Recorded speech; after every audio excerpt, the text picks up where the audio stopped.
Hey everybody, Sujan Patel here from Mailshake. I'm super pumped today. I've got Jean-Christophe, and we're going to talk about how to measure the sales training success for your new sales rep. Jean, let's do it. You mind introducing yourself before we jump in? I know you got a lot of background on this. Sujan, first of all, let me thank you for having me on the series. Jean-Christophe Bourgade. I suggest your audience can refer to me and yourself as JC is probably easier.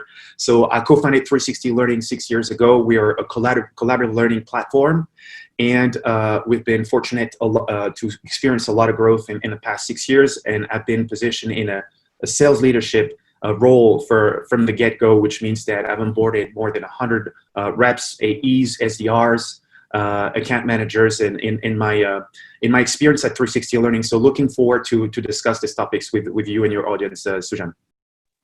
Awesome. I've personally been taking notes as well because we're ramping up our sales team. So this is going to be great, just insight for our team and in our operation. So let's jump into it. I guess, first and foremost, how does a successful training program or onboarding program look like? Well, that's a great question. I would say for me, in our experience, there's three things that you need to focus on if you want to make sure that you create a successful onboarding programs. First thing, it has to be rep-centric, very important. Second, scalable. And third, data-driven. So what do I mean by those 3 points? Rep-centric. One common pitfall with traditional onboarding for sales rep is to front load all the knowledge sharing, all the information at the beginning, let's just say the first 15 days that your reps join. That really doesn't work. There's very little chance that I will remember, I don't know, how to negotiate a contract on day 4 of my onboarding if I need to apply this 6 months down the line, if I have a sales cycle of 6 months. So whenever you think about onboarding, make sure that you provide the learning at the point of need, when people will apply it, because that's the best way to make sure that it will stick and it's applied. Another things that I believe is very important is integrate learning into the flow of the sales process. Make sure that you don't force your reps to have to choose between learning and selling. Why not doing both at the same time? If you want to achieve that, embed learning in the tools that your reps are living and breathing in. So it might be for 360 Learning, for example, in our customer relationship management software, in our CRM. Make sure that you ingest and make the content accessible over there. It can be in your sales engagement platform like Mailshake. Make sure that you put the content out there and out when they're using the sales engagement platform or collaborative learning tool. But whatever you're doing, don't force your reps to choose between learning and selling. The third point, which is kind of obvious, is make it role specific, right? Don't provide the same training to your senior enterprise account manager in your BDR. Make sure that you custom your program to the needs of your reps. I would also say it needs to be bite-sized. It's very important to break down your entire onboarding into small chunks and break down into small milestones that your reps can aspire to. And that in a way means gamifying the experience. At 360 Learning, we've made sure that from day 1 to 6 months after our reps are onboarding, they know every day or every week what they're supposed to achieve, what they're supposed to aspire to progress. So bite-sized learning. And finally, when I say rep-centric, I mean role-play intensive. For me, sales is one of those topics. It's kind of like sport.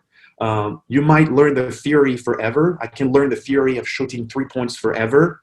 It doesn't mean that I will turn into Steph Curry if I don't practice a lot. So very important to make sure that 60 or 70% of your onboarding is role play intensive. My second point was scalability. So by scalability, I mean automate as much tasks as possible. Make sure that it's low touch for your managers. Make sure that your reps will know what they need to do on day 1, day 2, day 3, month 1, month 2, 6 months down the line by providing clarity with the path and micro objective. And when I talk about scalability, I'm also thinking don't rely on just one manager to assess every progress made by your rep. Because if you have an organization of 5 salespeople, that's fine. If you have 100 salespeople, that doesn't scale. So make sure that you involve as many experts within your sales organizations or outside of the sales organization in the onboarding journey. At 360 Learning, there's something like 20 to 30 people who are involved in upskilling a rep in product, in legal, in customer success, and also, of course, in the sales team, top performers, colleagues, not just the senior sales leadership. If you do that, you're making your process a lot more scalable. And I would say my final point is about, of course, data. It has to be performance driven. So make sure that you create knowledge check as your reps progress along their journey, and define KPIs and metrics that allows you to measure the success of your sales training. Love it. That is perfect. I love that. I love that 3 kind of prong approach. So speaking of metrics, data, what metrics should we track? What do you recommend? Qualitative or quantitative? How do you think about it? I would suggest to your audience that they start with the basics, right? So the meat and potato of smart metrics for sales training definitely has to do with quota attainment, hit ratio, time to first deal, and deal size. So very important, and you want to measure every single training against the impact that it has on those KPIs. Now, I want to also suggest your audience to go way beyond those KPIs because they just give you one part of the picture. Let me give you an example. If you just look at time to first deal and you look at 2 reps, and the first one signs its first deal maybe within 1 month, and the second one signs its first deal within 3 months. If you just look at this, you might be thinking that the one who signed in 1 month is as ramped up faster. Well, in many cases, it's not really the truth because during the first 6 months, for example, at 360 Learning, intermediate sales leadership is very involved in the sales process. So there's a lot of people who support our reps during the different touch points that they have with our customers. So there's a difference between signing your first deal with the help of your manager and being completely autonomous in all the different touch points that you might have with your customers. So if you want to be able to measure that, you have to look at value-oriented metrics that are in the middle of the funnel. For example, at 360 Learning, we believe that we have a great platform, and we like when we get a wow effect during the demo. So when is the first time that our rep have the wow effect, right? Very important. This training allows me to do this after 1 week, after 3 weeks, after 4 months. That's also something that you want to track. The time to do a first perfect discovery call for a BDR. Is that happening within a time frame of 3 weeks? Is that happening within 2 months? The time to do your first legal negotiation by yourself. All of those things are not really reflected in time to first deal and hit ratio, and yet they're very important to track the progress of your rep, which is ultimately a rep that is fully ramped up at 360 Learning is a rep that is autonomous in the sales process.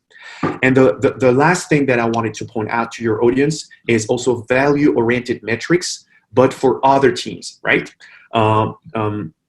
At 360 Learning, 6 months ago, we had a little bit of a challenge between the accuracy of data that we're reporting on our CRM and what finance was, and what finance was actually being able to report, because there was discrepancies and errors in the way Salesforce was being completed. Right, very typical, I think, issue in a fast-growing sales organization. So, if your training is able to reduce the number of CRM errors, it doesn't impact time to first deal, but it certainly save you cost and allow other teams to be more productive. And I think that speaks to the value and the efficiency of your sales process.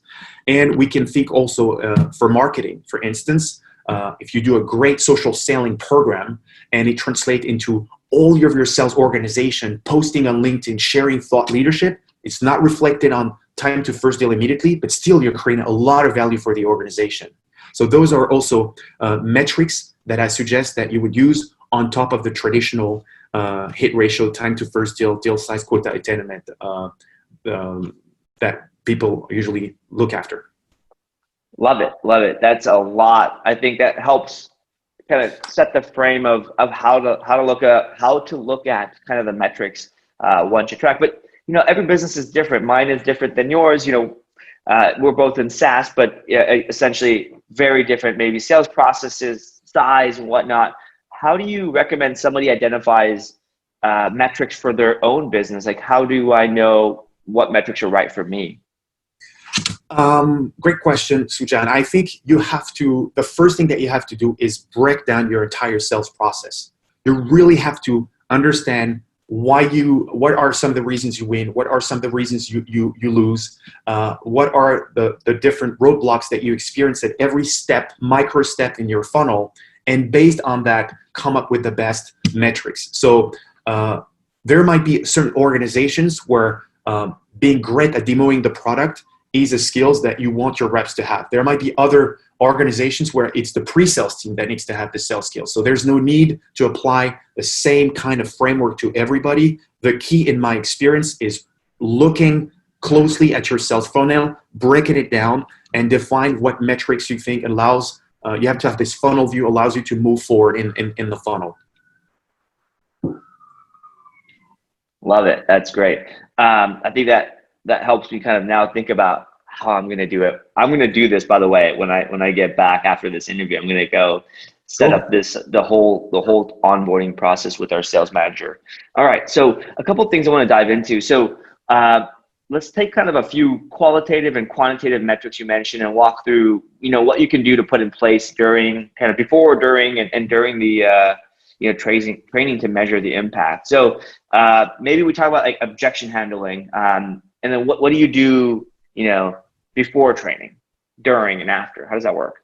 Well, objection handling is a great example. I would say at 360 Learning, concretely, one way to ensure the impact of a training is first to measure the support that it has among our sales rep, among the sales organization. I might have an idea of what people need, but I really trust also the sales team to tell me, here are the challenges that we're facing, here are the problems that we're experiencing, here's the competitors that it's hurting us, tell us what kind of, this is the type of programs that we need to do. So you have to have a system in place where you can analyze the need of your organization, and that way invest your energy on programs that will create a lot of value for them. So first, before, gather, measure enthusiasm.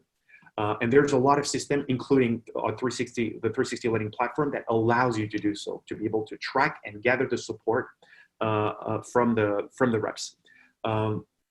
Concretely, that could mean, Sujan, so if I see that there's a program, there's 90% of reps that say we need to do it immediately, that's a sign for me that it's going to have a lot of impact for the sales team, basically. Makes sense. And what about during the training? So during the training, I think you can look at the traditional, for your audience, I added the Kirkpatrick model. It's something that we use a lot in learning, or all the different levels to assess the efficiency of training. And they define 4 levels. Level 1 is reaction, level 2 is learning, level 3 is behavior, and level 4 is results. So during the training, you want to address level 1. So the reaction. So does that mean, are people completing my programs? Are people participating in my programs? Do I get positive feedback on my programs? Do people say, for example, that they're going to use it at the end? So all of those elements, if my objection handling courses have 90% completion rate, and for example, 70% of my workforce says they're going to use it tomorrow with their customers, that's a good sign that it's a program that's going to have impact. And of course, during, you want to add knowledge check. So always add an evaluation by yourself through an e-learning program by some peers to make sure that people have actually understood at least the theory of it. So that's what I would do and suggest people do during the program. And afterwards, what do you do there? And after, Sujan, that's usually the most difficult part. How do you ensure that you have foster behavior change? So here I would suggest that you use conversation intelligence tools. So there's plenty of tools out there.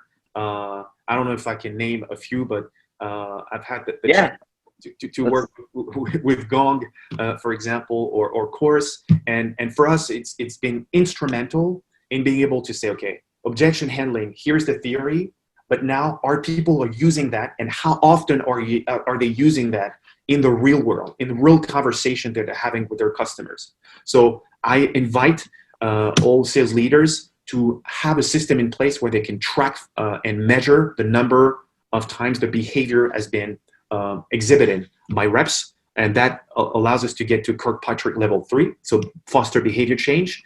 And then there's the result part, and that's where a learning platform like 360 Learning can come in handy, where you want to tie back basically e-learning investment to a revenue. So are the people who have followed my objection handling courses against competitor X, are they the ones who have the highest hit ratio against competitor X? And how much percent their hit ratio have been improved by 10 to 15%. If you have that, I think you have the full picture. You had gathered the support, the popularity, the appetite before. You have checked that knowledge has been acquired during, and then you are making sure that it has impact in the real world through behavior change and through the results on the bottom line.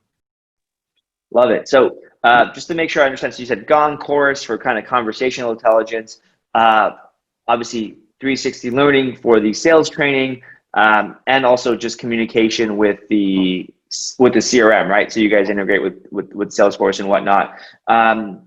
What else? I think with the CRM, but that's just because whatever tools you're using to measure performance is the one where you want to send back the learning and the learning data. So some of our customers, they're doing this with a BI tool, for example. But I think what you've said is a great summary of the tools that I would recommend. You don't want to do something too complicated. You have to have a great learning platform that engage, organize, automate the whole process. 360 Learning does usually a good job at this. You have to have a powerful conversation intelligence software that allows you to track and understand what's happening in the real world. And of course, you want to tie this back to your tools. So your tools, it can be Mailshake, your sales engagement platform, your CRM, or your BI tools. I think it sums up what I believe I would recommend people to do. Thank you so much for being here. I learned a whole lot. I think I love the fact that you tie everything back to results and revenue, and then pass it back to kind of performance management tools or reporting software or whatever the person uses. Because when you have that revenue and results to prove it, ultimately that's the ultimate source of truth. And there's no denying that. So where can people go to kind of implement sales training? Well, 360learning.com. So 360learning.com.